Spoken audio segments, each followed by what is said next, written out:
3, 2, 1.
From an undisclosed location somewhere in the southern United States of America, it's time for Monday Night Live, almost.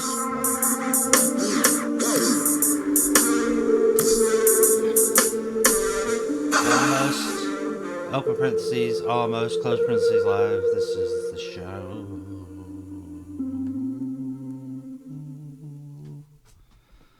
This is the show. And this is Alvarez. Say hello, Alvarez.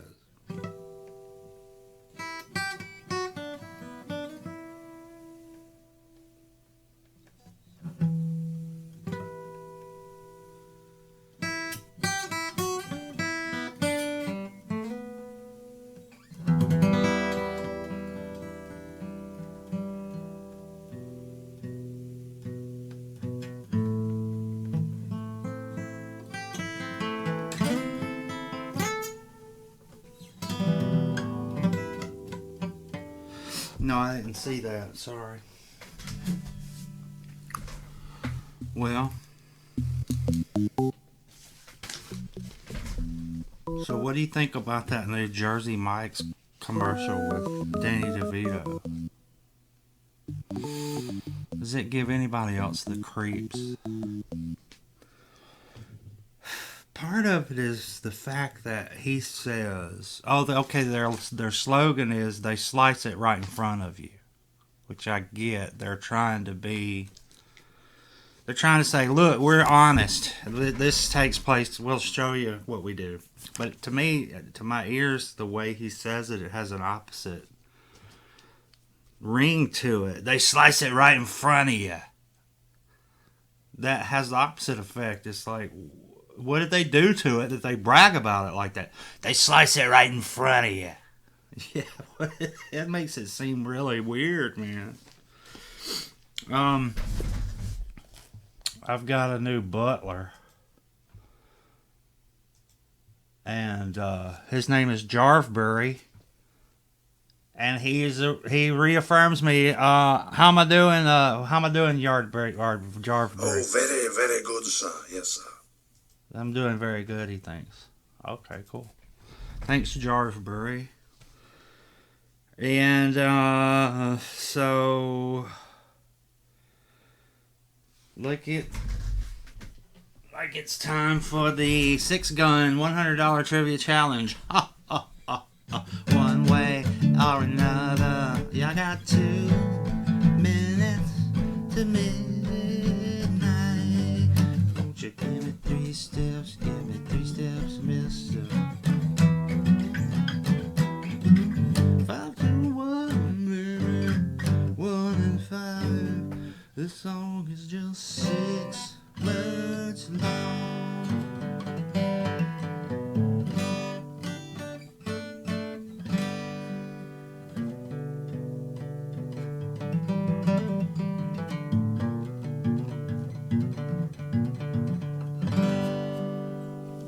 Six going.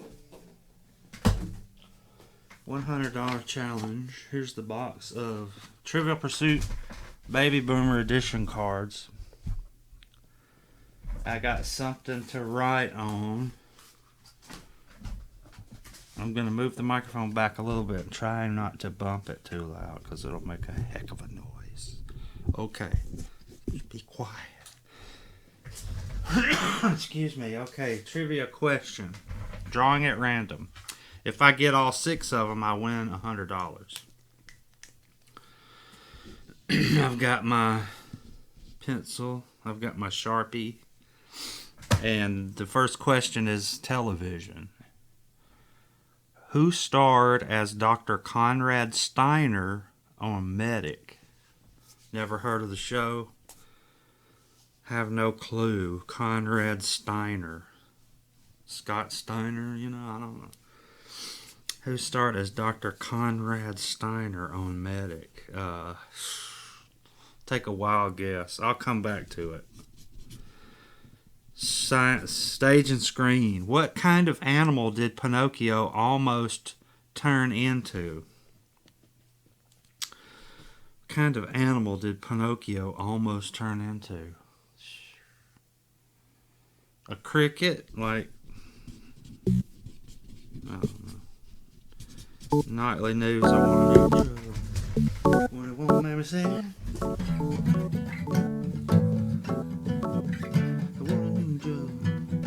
When it won't make me sick.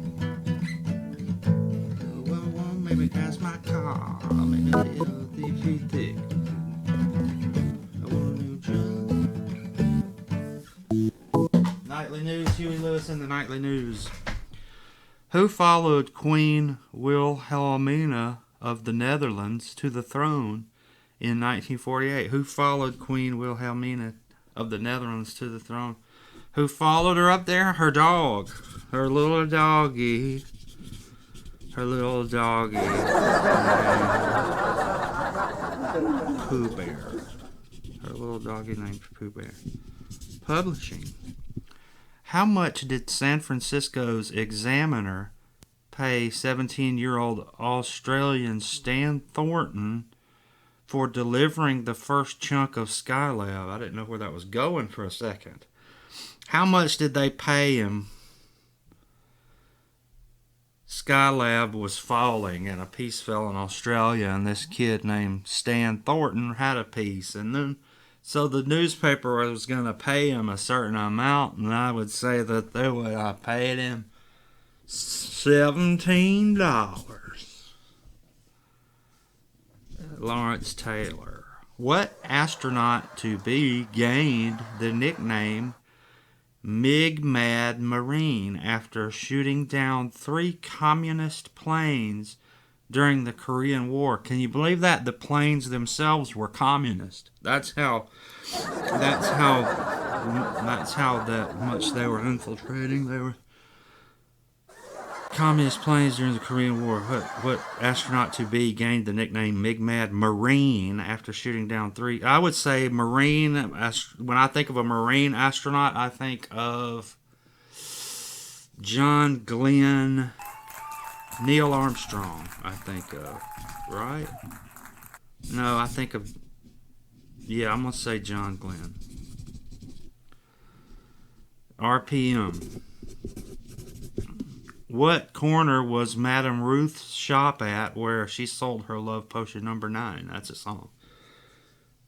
What corner where she sold her love potion number 9? What corner was Madame Ruth's shop at? The corner of something and something. The corner of Bourbon Street, Bourbon and 5th. Okay, turning the card over. We'll see how good we did. Oh, I forgot. I didn't look yet. I skipped the first question and I said, who starred as Dr. Conrad Steiner on Medic? What's his name? Chuck Connors. Who turned into the lizard. Okay, number 1, TV. Richard Boone, not Chuck Connors. That's a miss. X. A donkey, not a cricket. X. Juliana Juliana, not her little doggy named Pooh Bear. No, publishing $10,000 as opposed to my $17. Oh, I got John Glenn right. That's a win. Okay, it wasn't Bourbon and Fifth. It was 34th and Vine, of course, because Vine rhymes with 9. And that's how it goes on the 6-gun $100 trivia challenge. One way or another, you got 2 minutes to midnight. Trivia 3 steps, 3 steps, 3 steps. Back to work, baby. 1 and 5. I got 1 out of 6.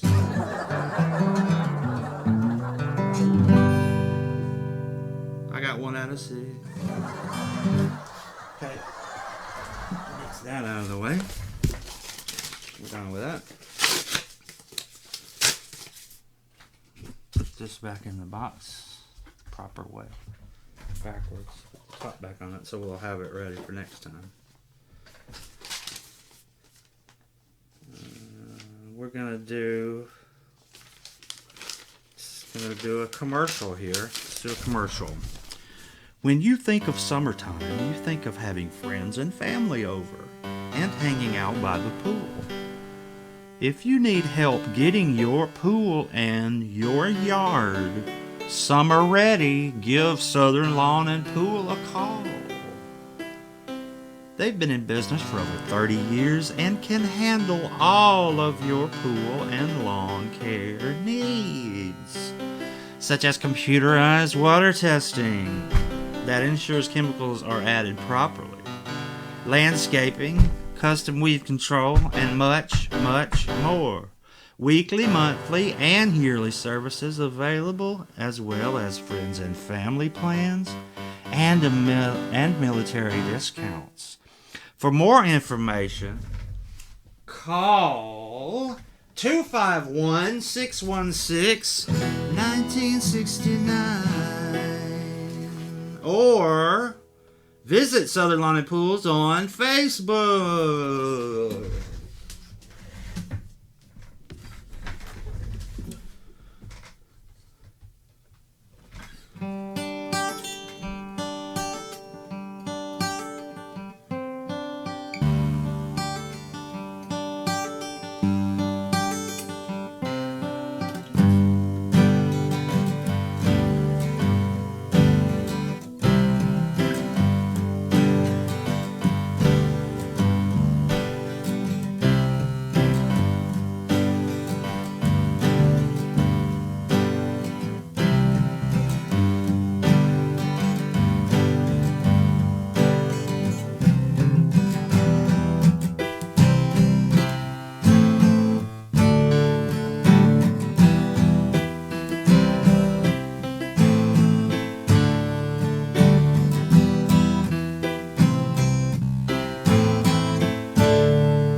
Okay, now it's time for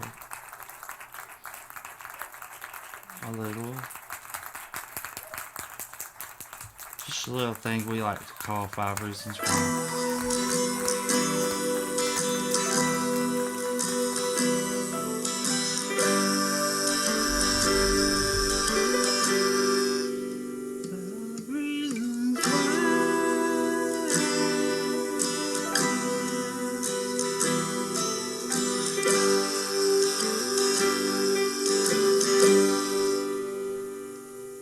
Five reasons why the Fantastic Four should and could be done justice in a decent movie. And these are reasons why that you could do a good Fantastic Four movie starring the good old FF. Ben Grimm, Reed Richards, Susan Storm Richards, and Johnny Storm. The Fantastic Four. Okay, skip the origin, skip all that. Everybody knows it by now, and it doesn't really matter. It's not pertinent to a good story to start them off in square one. Okay, number 5. The Thing needs to be a puppet, and let me explain. Needs to be a massive puppet, but not too tall. And what I'm getting around this is to have him computer generated, the image of the Thing computer generated. Make him a puppet, a very sophisticated puppet that people work with control rods and stand behind him, and all that mechanism can be digitally removed. The environment should be digitally rendered before the actors should be. Like if you see Spider-Man, like in the Spider-Man movies where you could tell he was CGI, it just took me right out of the movie. They have the actor crawling on a surface, tilted, and then render the environment and make it look like buildings. It would look better, I think. Is that possible or no? But the Thing should be a puppet, not too tall, because the thing wasn't super tall. I don't believe he was super strong, but pair that with the right voice, and man, that would be cool, because you would have something. The other actors would have a physical thing to react to. Number 4, hire unknown actors like Christopher Reeve as Superman. One of the reasons I think that it worked so good is because I think the reason why it worked so good and so well, I think the reason why it worked so good and well is that they were nobodies in hell.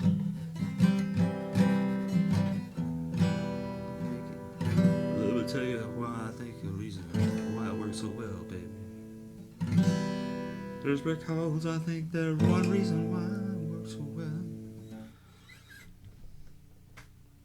One reason why it worked so well is because he was an unknown, and he didn't.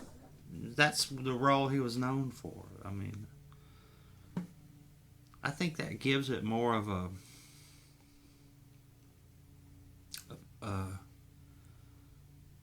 he wasn't a celebrity already, so he's not bringing that baggage into the role. Like when you see Brad Pitt in a role, it's like you're thinking it's Brad Pitt. You think about all the other stuff that he's done.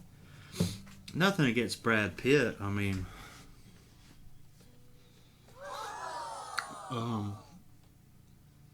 anyway, did you know Christopher Reeve was trained when he got the role of Superman? He was kind of skinny, and they wanted to put some muscle on him, so they hired Darth Vader to train him.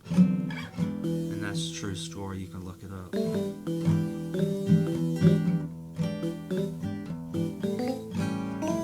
Can you imagine Superman being trained by Darth Vader?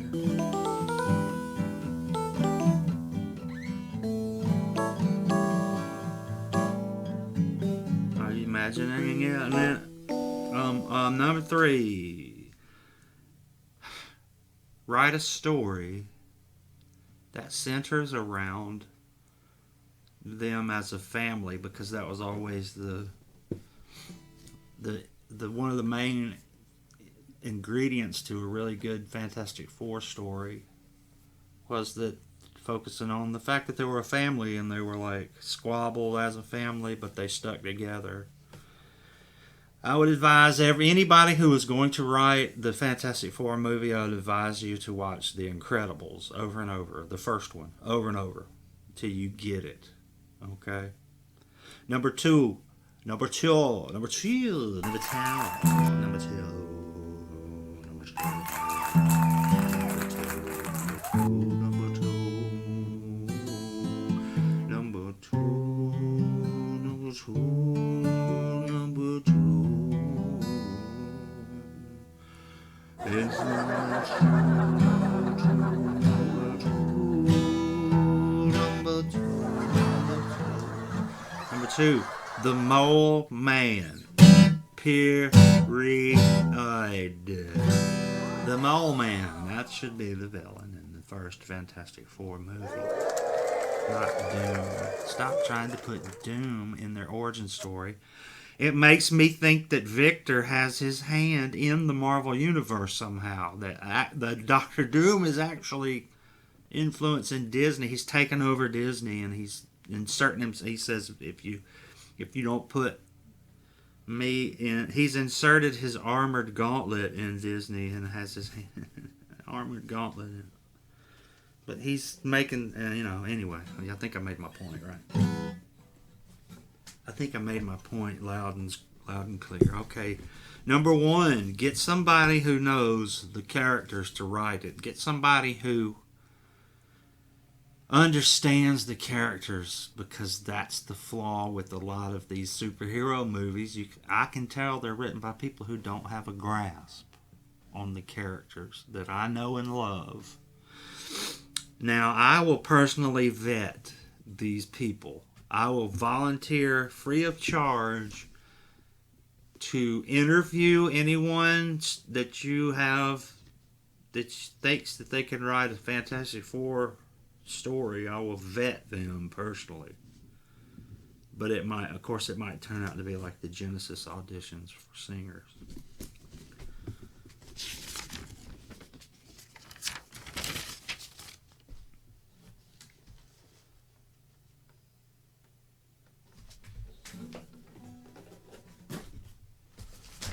Now, we're going to do a little item we like to call the Andy Griffith Clip.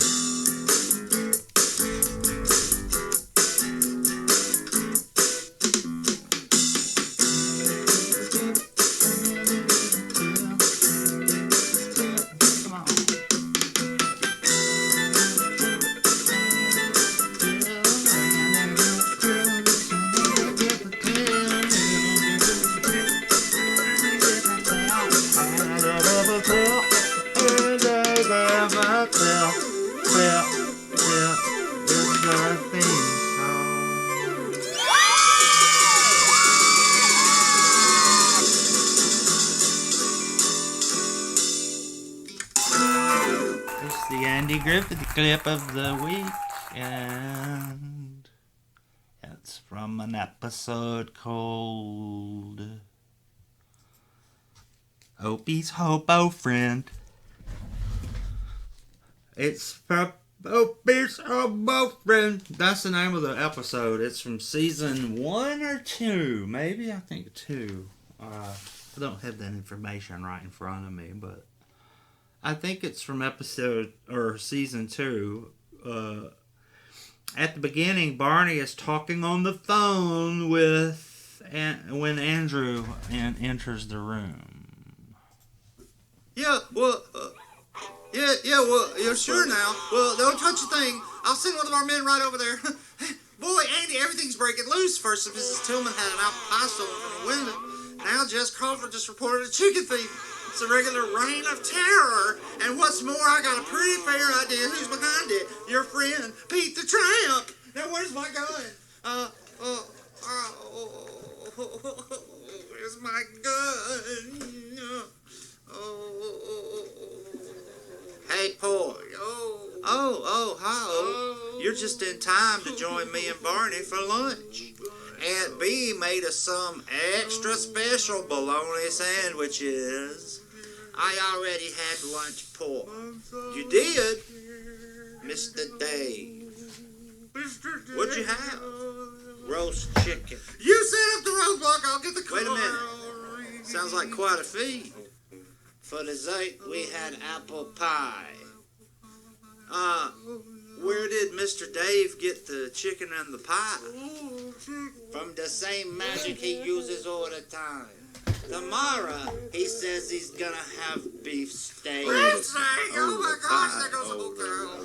You know, hoboing sure seems like a lot more fun than sheriffing. They sure do seem to eat better. I guess that's because they're so smart.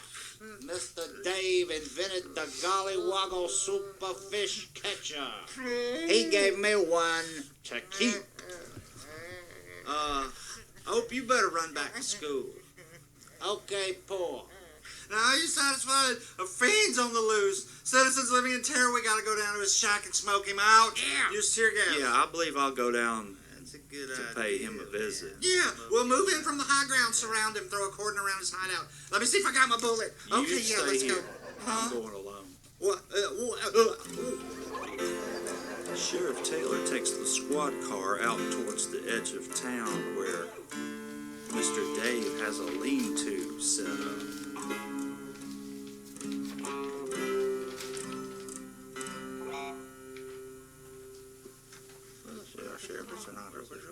He's in school. Drag up something, sit down and make an official look. Every other one I Yeah, had to he showed it to me when he told me about the chicken dinner. Oh, too bad about that poor bird. Run down in the middle of the road by a new sports car. I tried to get What, the run license over number, the but you pie? understand the dust and everything. Well, that's not why I'm here. Good. It's about Opie. Something wrong? Yeah, there's something wrong. Eat too much? No, it goes a little deeper than that. Well, what is it? You know, I'm going awful fond of that young fella. What's Well, wrong? there seems to be something wrong with his thinking. He's gotten a little twisted on things lately, like being able to tell the difference between right and wrong. Oh, Now, that's an easy thing. Lots of grown-ups still struggling with that same problem. But it's especially difficult for a youngster because things rub off on them so easy. I see. You're suggesting maybe I'm not fit for company for Opie. That would seem to be the case. Well, Sheriff, maybe I do look at things differently than other people. Is that wrong? I live by my wits. I'm not above bending the law now and then to keep clothes on my back or food in my stomach. I love the kind of life that other people would love to live if they only had the courage. Who's to say that the boy will be happier your way or mine? I'm afraid it don't work that way. Well, You can't let a young'un decide for himself. He'll grab at the first flashy things with shiny ribbons on it. Then, when he finds out there's a hook in it, it's too late. Wrong ideas come packaged with so I was much supposed to glitter. play the Tin It's Man. hard to I was convince allergic to them the that makeup. other things might be better in the long run. All a parent can do is say, wait, trust me. Try to keep temptation away. that means you're inviting me to leave. That's right. Well, you're wearing the bed, so I'll leave. That's where you're wrong.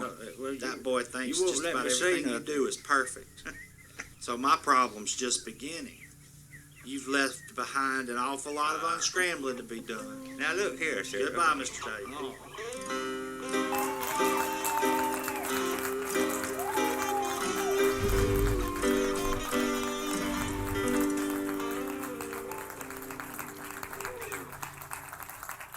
That was the Eddie Griffith clip of the week. Well, here's the thing. You know how Jackie Gleason and Wayne Gretzky are both called the Great One. Well, they've decided to fight it out. And the winner being the one who is granted the honor of being called the Great One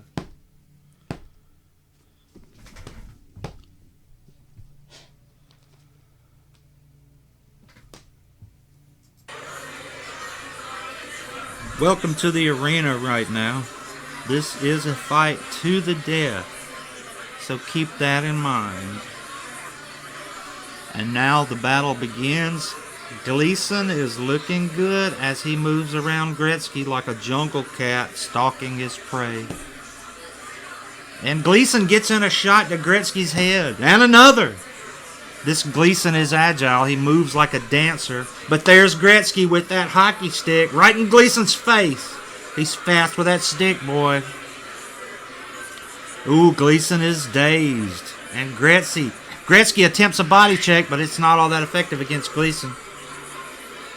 Gleason tries a front hold, but Gretzky slips out of it.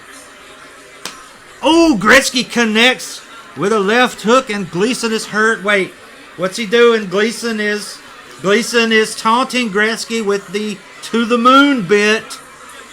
Gretzky is saying, bring it on. And oh, Gleason connects with the honeymooner's uppercut. And Gretzky is reeling. And look out! Ed Norton has come out from Gleason's corner and is grabbing Gretzky from behind, pinning his arms.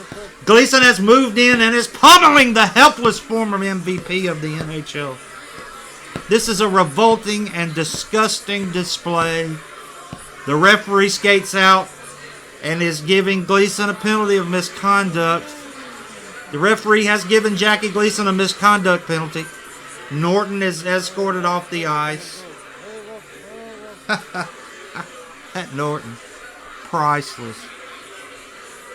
Wait, Gretzky has thrown off his gloves, his other glove, and has just gone bananas on Gleason in mid-ice. Gleason is down as Gretzky towers over him, about to deliver the killing blow.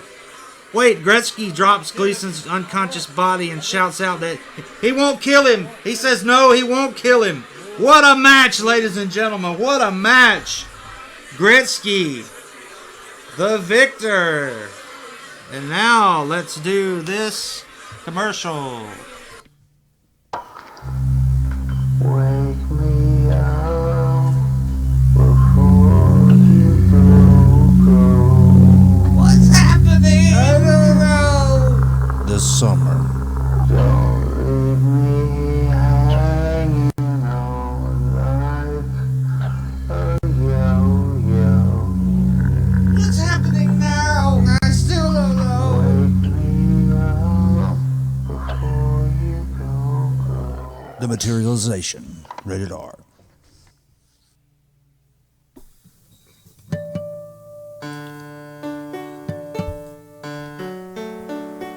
Does anybody here remember Vera Lynn? Does anybody here remember Vera Lynn?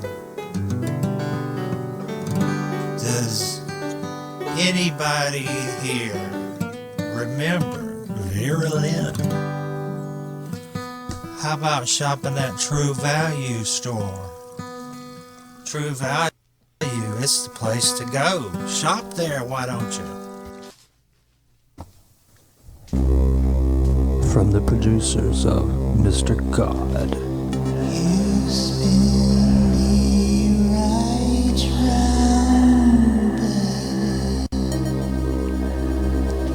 And the director of Chauncey's Game.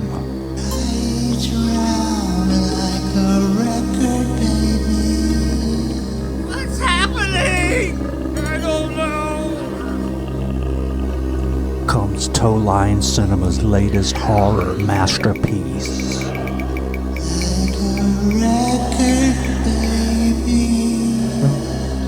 It's thinking.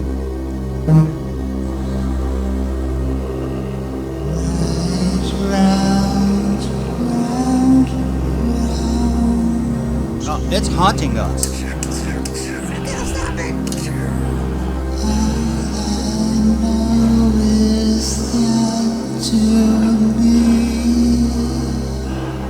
It's torturing me.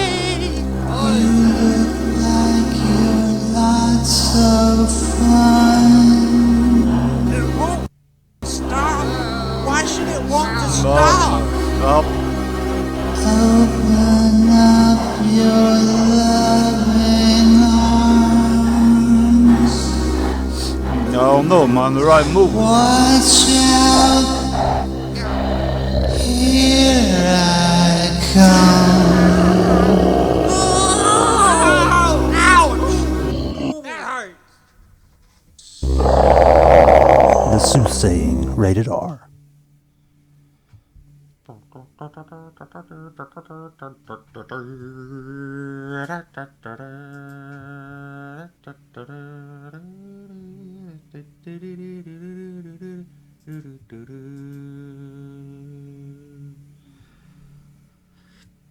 Get ready. ready to match the stars from Charlie's Angels, David Doyle.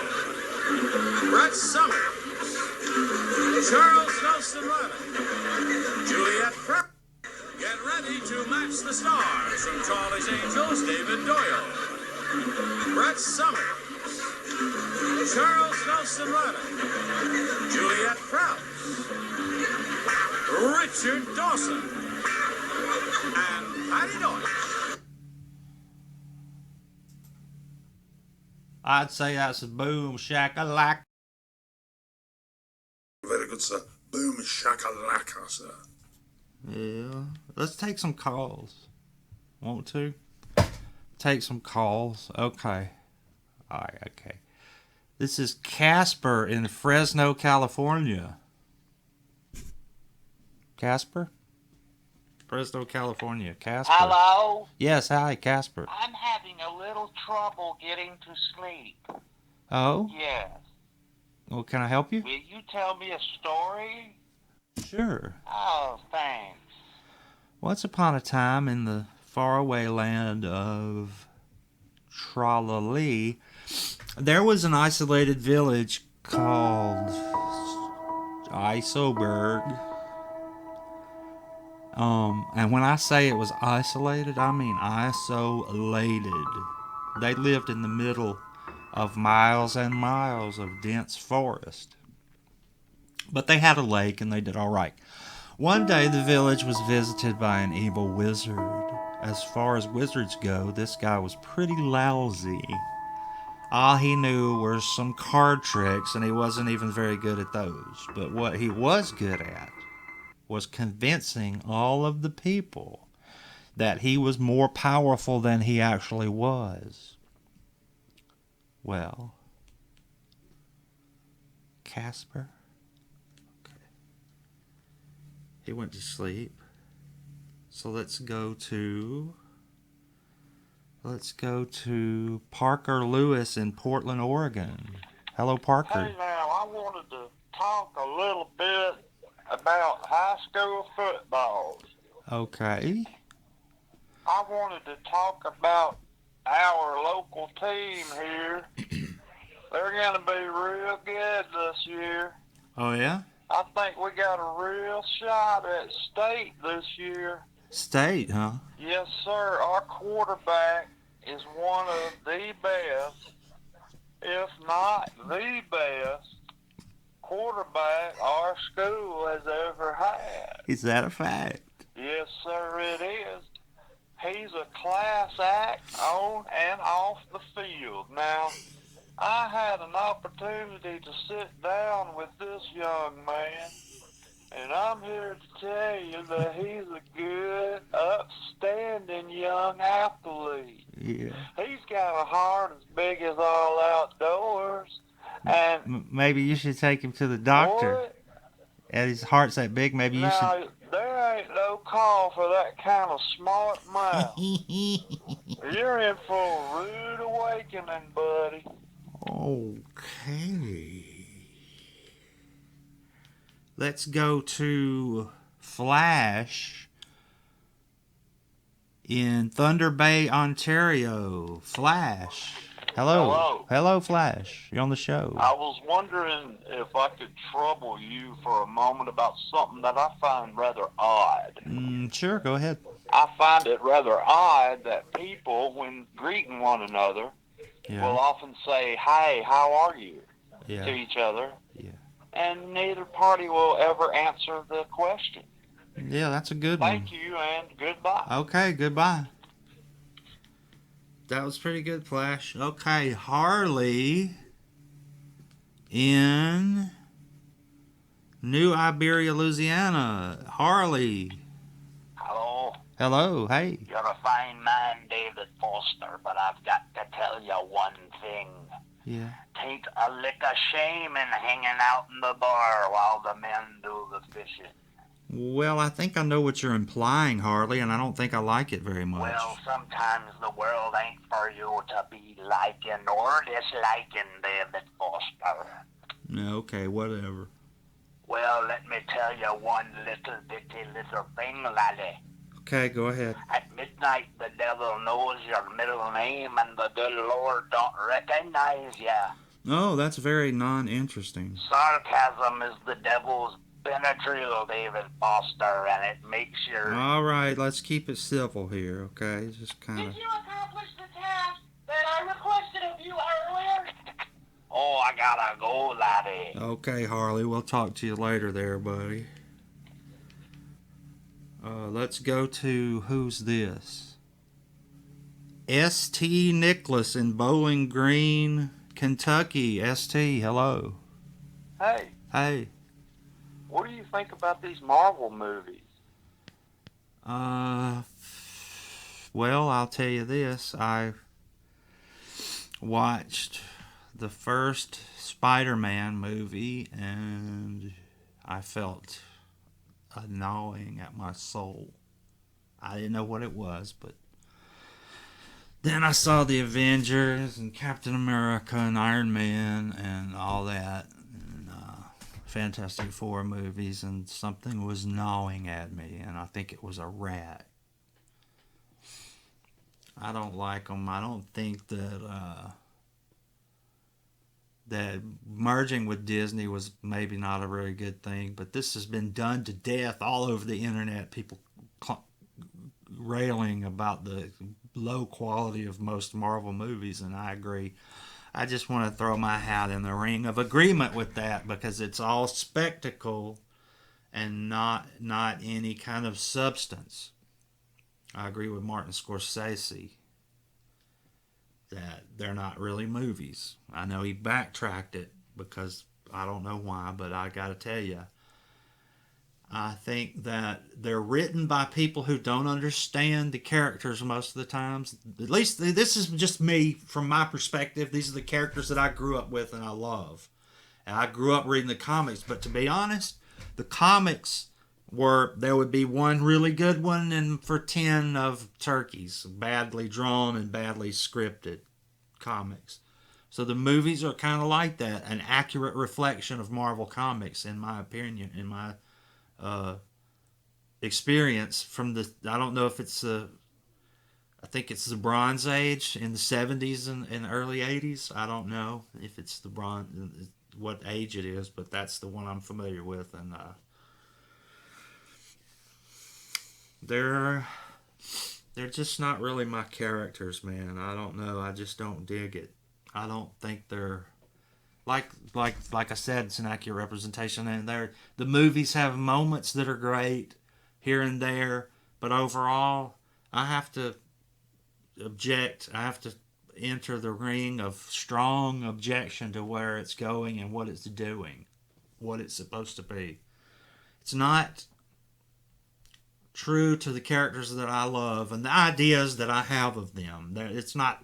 They're not reaching that standard of things like Thor. That's not Thor. I don't know. Maybe it's a reflection of later comics, and I don't know. But that's just, to me, that's ridiculous. The Thor Love and Thunder it looks. Now, granted, I haven't seen it, and I don't want to. I don't want to be anywhere near it. I don't know. ST, does that answer your question? Yeah, it does. Thanks. See you later. All right, man. See you. All right, let's go to a feature that I'm going to call Woodhaven Echoes. Go ahead. I'm going to test your knowledge of United States currency. Whose face appears on the $1 bill? You probably know that's George Washington. And on the $5 bill? If you said Abraham Lincoln, you'd be right again. How about the 10? Well, that's Hamilton. And the 20? That's Jackson. Now it gets tougher. Who is depicted on the $50 bill? Well, that's Ulysses Grant. And on the $100 bill, most people would know that would be Ben Franklin. And yes, there are higher denominations of U.S. paper currency, although federal regulations demand that should a bank come into possession of such currency, the bill or bills must be returned to the regional Federal Reserve Bank. While such paper money is technically out of circulation, it is still legal tender. Try to change one of these bills at a bank, however, and perhaps you as well, will be examined stem to stern. On the $500 bill, there is a picture of President William McKinley. On the $1,000 bill, President Grover Cleveland. On the $5,000 bill, President James Madison. On the $10,000 bill, 19th century U.S. Supreme Court Chief Justice Salmon Chase. And finally, the $100,000 bill, the highest ever denomination of United States currency. Thereon is depicted President Woodrow Wilson. But we're not finished. There is also a $2 bill. On this otherwise seldom seen yet no less legal tender, one finds the picture of Thomas Jefferson. And there is one more bill we have overlooked, the $3 bill. Genuine American currency, despite the threadbare simile which implies nothing could be phonier. Never in a million years would you guess who is depicted on the $3 bill, so I better tell you. Once upon a time, banks all over the country issued their own currency. Even after the National Bank Act of 1863 imposed a 10% tax on such notes, many banks continued to make their own money. By 1935, the national banks had transferred this power to the Federal Reserve. Yet throughout most of this nation's history, bank-issued currency, now relegated to myriad numismatic collections, was as legal a tender as any. The banks issued every denomination of paper money now in circulation, plus one, the $3 bill. Specific designs varied from bank to bank, but one design was used more than any other. That preeminent picture was, as on current currency, of someone you've known all of your life. He appeared on the $3 bills issued by the Howard Banking Company of Boston and the Central Bank of Troy and the Pittsfield Bank and the White Mountain Bank. Also by one Manhattan bank bearing the name of the man on the $3 bill, the St. Nicholas Bank of New York City. And yes, I do mean to tell you that the person whose image was once absolutely lawfully engraved on the dead serious 100% legitimate $3 bill was Santa Claus.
Yes, indeed.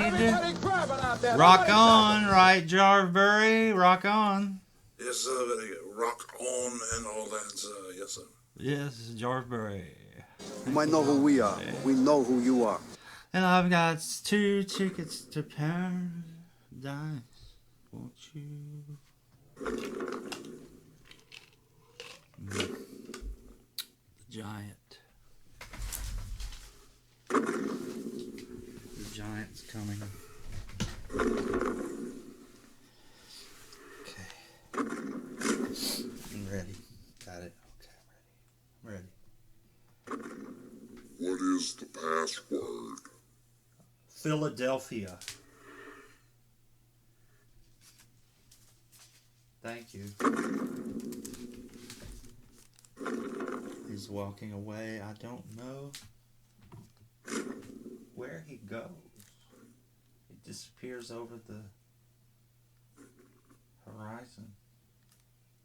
And he's gone. He gave me this envelope. And inside is a note that says, "Finish the story." Oh, okay. So he can listen to whatever the giant listens to what I'm doing on the show. Or maybe whoever the giant works for does.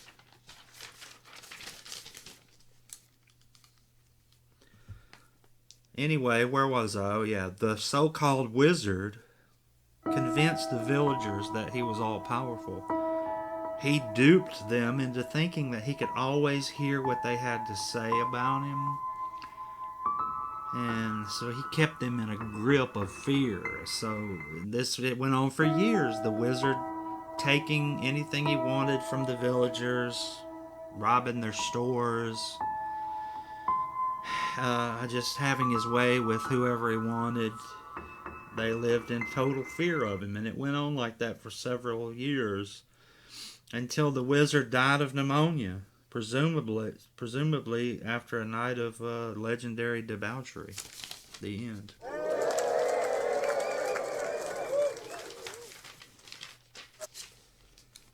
Let's see. We've got here's a let's clean out the comedy attic.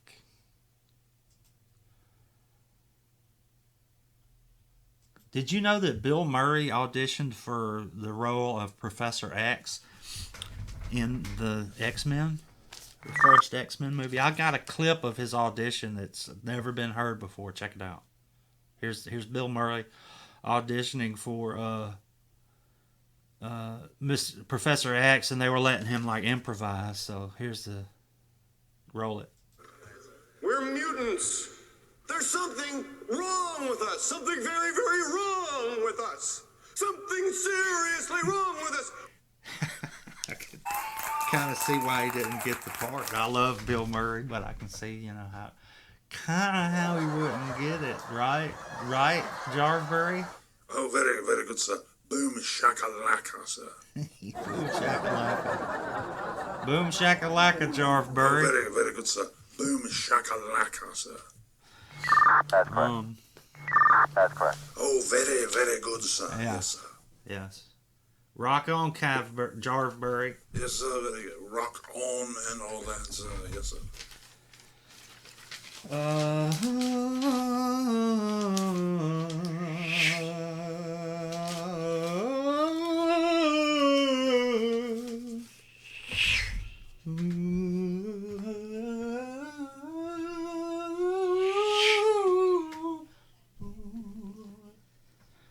This is some old top 5 songs with the rhyme in the title. Number 5, Hell's Bells. Number 4, Back in Black. Number 3, Helter Skelter. Number 2, Thick as a Brick. Number 1, Tutti Frutti. 5 regular people whose names sound like they're in Star Wars. Number 5, Darva Conger. Number 4, Sammo Hung. Number 3, Mitt Romney. Number 2, Bella Fleck. Number 1, the Hoople.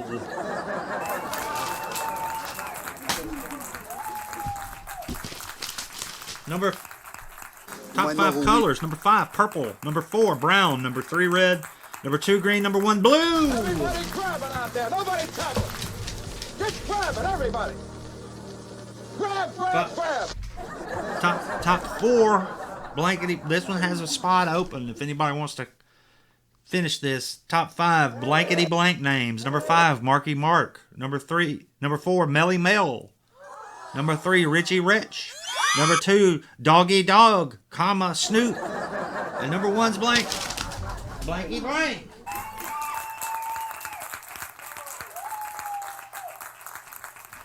That's correct. You might know who we are. We know who you are. Understand?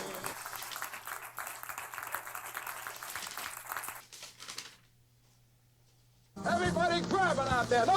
Okay, it's time for the... Nobody tackling. What is it Get called? grabbing, everybody. It's called for the time for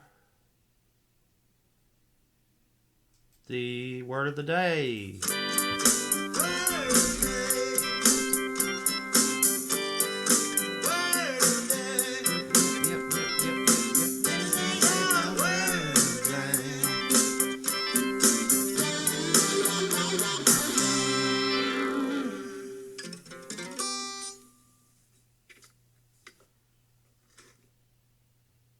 The word of the day is tact. T-A-C-T.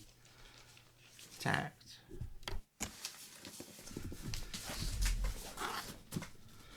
American Heritage Dictionary of the English Language defines tact as noun, acute sensitivity to what is proper and appropriate in dealing with others, including the ability to speak or act without offense.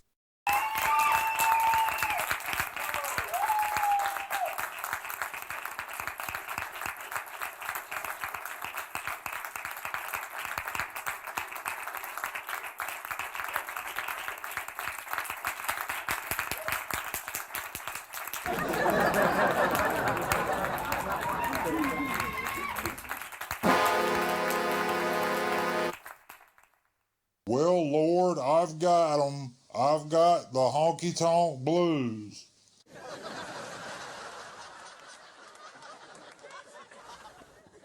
I don't think that's a raisin.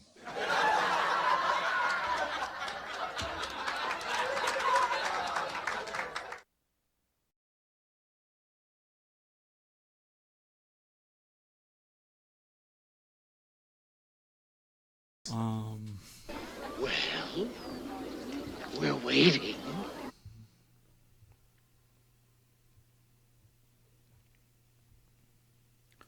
So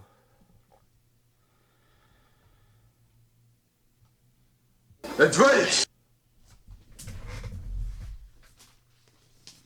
I think that We're waiting.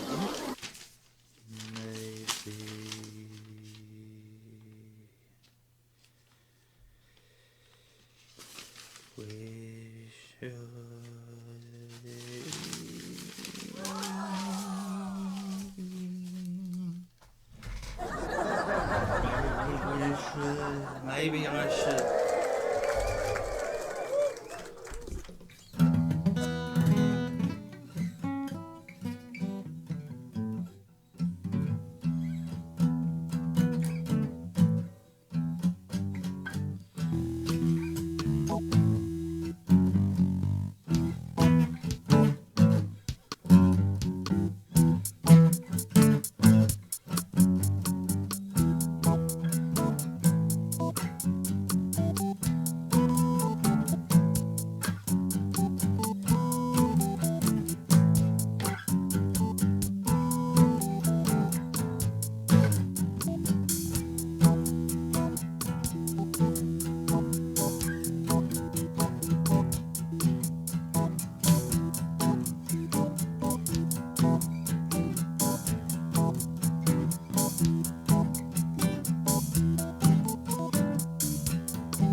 trivia question for the fate of humanity if I get it right.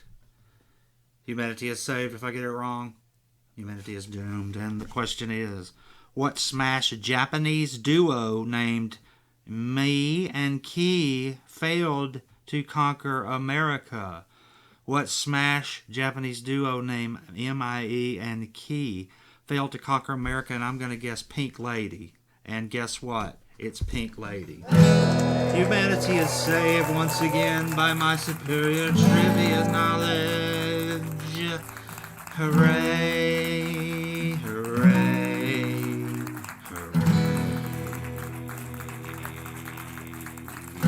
I would like to thank you for spending the last hour with me. I enjoyed it. We'll see you next time on the show, and have a good